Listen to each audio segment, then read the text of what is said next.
আমি দুঃখিত, আমি হচ্ছি ওই অপদার্থ, যে অপদার্থ তোমার ভুল ধরতে পারি, কিন্তু কি করবা বলতে পারতেছি না, সেই জ্ঞান নাই আমার।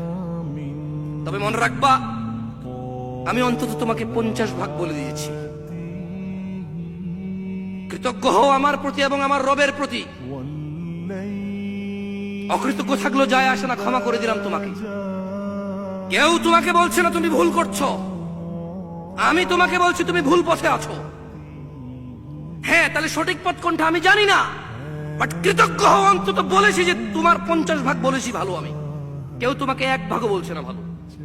বাকি 50 ভাগ ইনশাল্লাহ বলবো যখন জ্ঞান আসবে, অথবা তুমি নিজে একটু বিবেচনা করে দেখবা বাকি 50 ভাগের সমাধান তোমার কাছে আছে, আমার কাছে নেই। ওই সমাধান তোমার কাছে আছে, আমার কাছে থাকবে না ওই সমাধান।